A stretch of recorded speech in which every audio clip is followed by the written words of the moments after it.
You're listening to Simple Roots Radio, episode number 157, and today is another episode of Monday Motivation.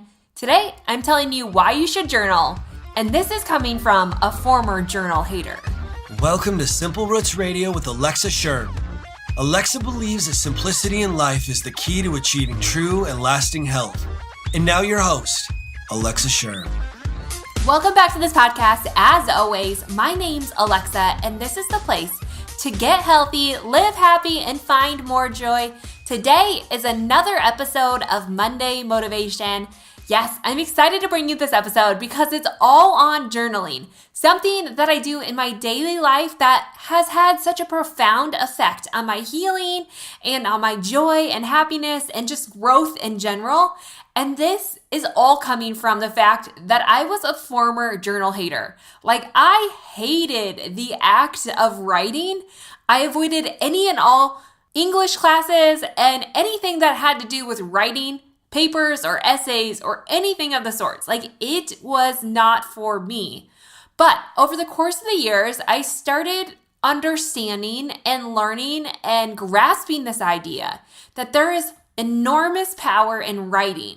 And this especially came the more we got onto this online society and this paperless society. I really started diving into that there has to be some kind of health benefit to taking pen to paper. And it has been studied and proven that there is true health benefits to journaling.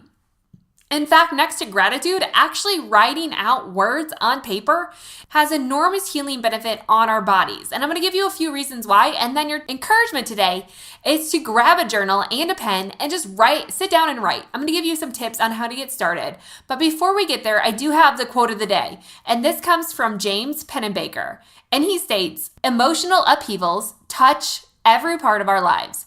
You don't just lose a job. You don't just get a divorce. These things affect all aspects of who we are, and they must be dealt with." Now, that's the quote of the day, and it might not make a lot of sense with journaling, but I just want to reiterate the fact that every emotional thing that we're feeling is having a biological effect on our body. In fact, they're starting to relate in the field of epigenetics, which is the study of how our genes are expressed.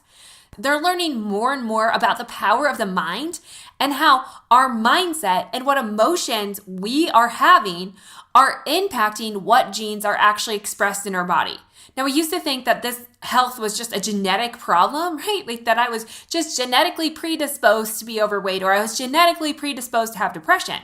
But what they're learning is while those might be your genes, how they're expressed comes from your environment. Only about 5% of diseases actually occur based on genetics alone. Everything else, 95% of everything else, comes from how these are expressed, which comes back to your environment, your thoughts, your feelings, your behaviors, your food, all the things. And that's why I'm such a big proponent of the mindset, because I feel like it has such great power. Now, the thing about the mind, though, is that it's hard to tackle. Like, it's an overwhelming feat sometimes. And I even went through this. I don't want to go back into my subconscious and unconscious and pull up things that happened as a child. But what we know is that if we don't do that, that stuff will always follow us around. Like, if we don't deal with our past pains and our hurts and our emotions, those will continuously follow us around. We cannot escape them. We can't run away or move away or get away from them, that they will always be there unless we deal with them. And like I said, dealing with them can be hard and scary. And yet at the same time, we know that there is this act of verbalization, of actually calling them by name, that takes the power away from these pains. And that's where journaling can come in, because I know it's difficult to actually verbalize some of the things that you've been through, some of the things that you are going through, past traumas, pains.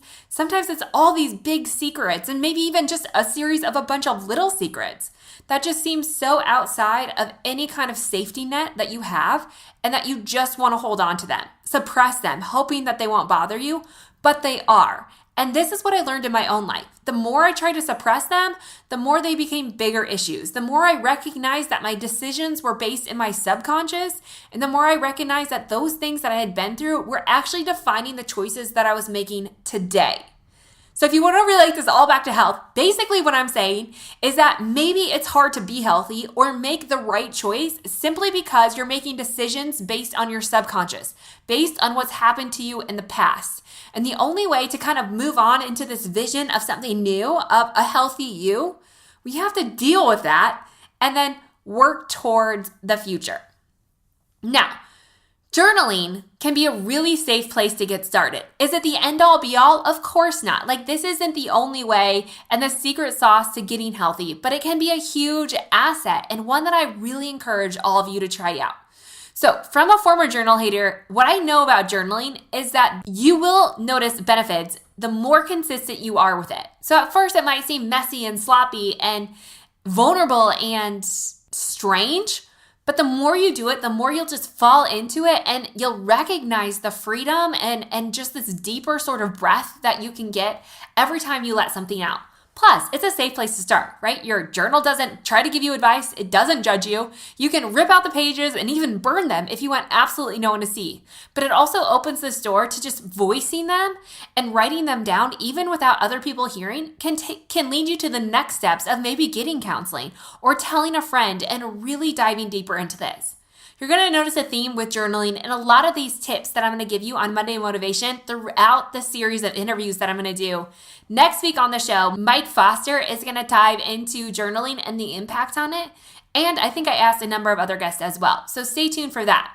But before we go, I do want to give you the science about journaling because it is really amazing. So there's actually quite a bit of science relating back to this idea of the healing benefits of journaling. So just to give you a few, there's psychologists from the University of California, and they found that those who write an emotional experience showed more activity in the part of the brain called the right ventrolateral prefrontal cortex.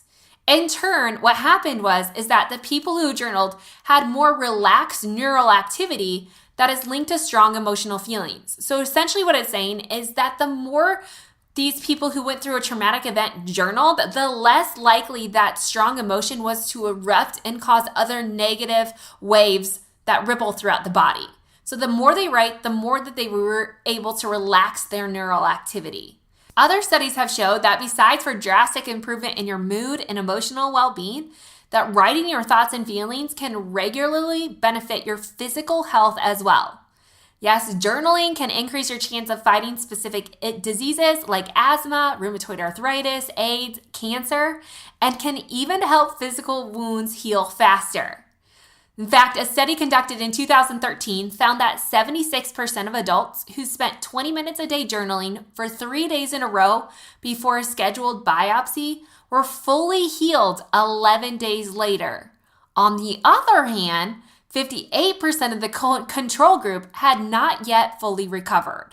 So you can see that there is great power in this act of journaling. And the study concluded that just 1 hour of writing about a distressing event helped the participants to better understand the events and reduce the stress level.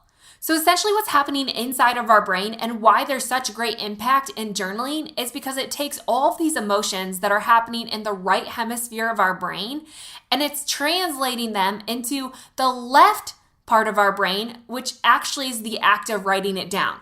So oftentimes we see that these emotions are just inside of our head. They're staying in there in the right hemisphere, which is our imaginary side of our brain.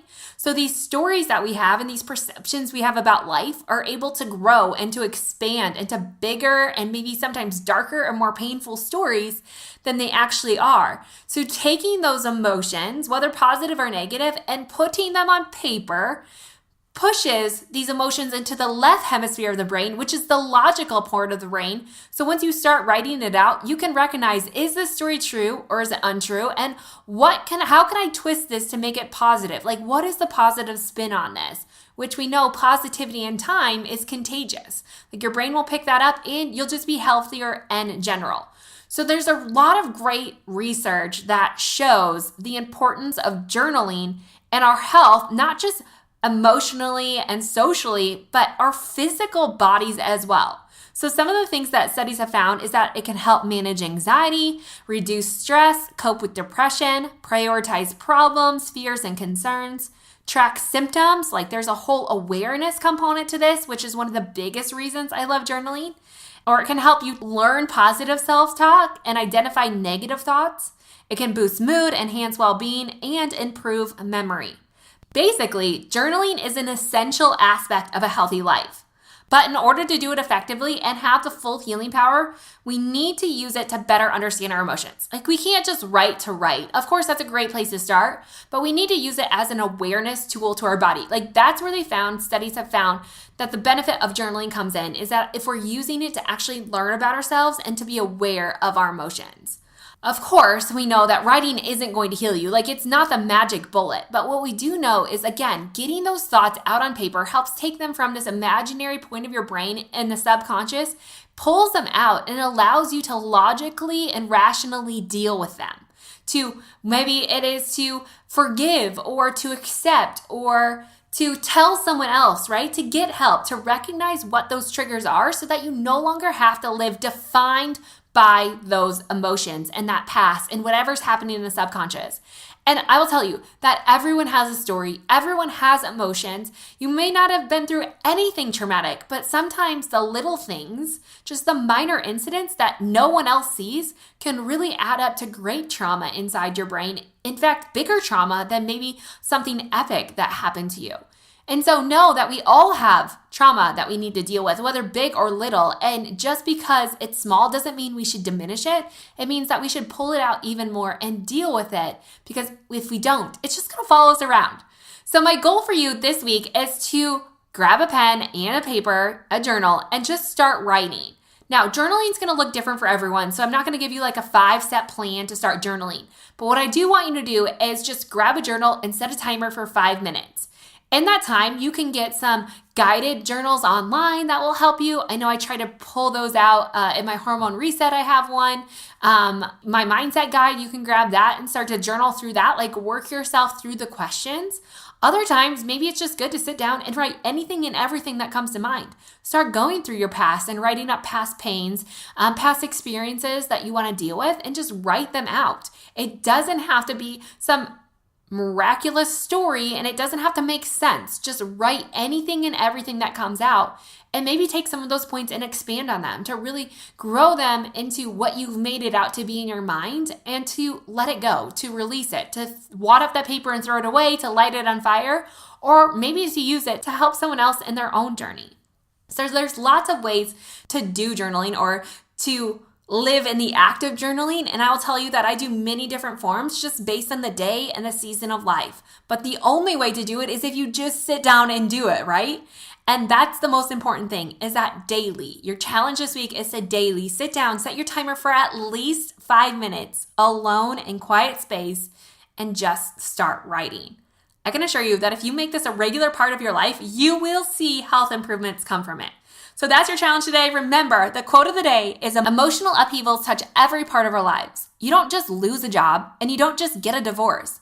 These things affect all aspects of who we are, and they must be dealt with. That's by James Penamaker. And that's your quote of the day. So I hope you live encouraged. Use this as a part of healing, as a part of a natural lifestyle. Remember, it's more than just what you eat and how you exercise. It's dealing with your entire life as a whole, getting healthy, but also living happy and finding more joy in the process. That's your motivation today. Don't forget to come back here on Wednesday with our first interview in the Mindset series. We're interviewing Nicole Eunice, and we're diving in deep on this one with the mind-body-soul connection. So stay tuned for that. And also, don't forget, there's so many great episodes coming up this summer. Head on over to the show notes to get all the information on today's show, as well as a few of my favorite journals that I use and things that you can use as remembrance tools in the future. So check those out. I give my 5 best journals over in the blog post. But even more than that, you can grab that free mindset guide. It's called The Joy Experiment. Download it, print it off, and use that as a tool to help work yourself through this process of gaining more clarity and releasing past emotions and just stepping into more joy and more happiness. So head on over to the show notes, simplerootswellness.com/157 to get all the information. Thank you so much. I hope this week you crush it. I know you are. And I will see you back here on Wednesday.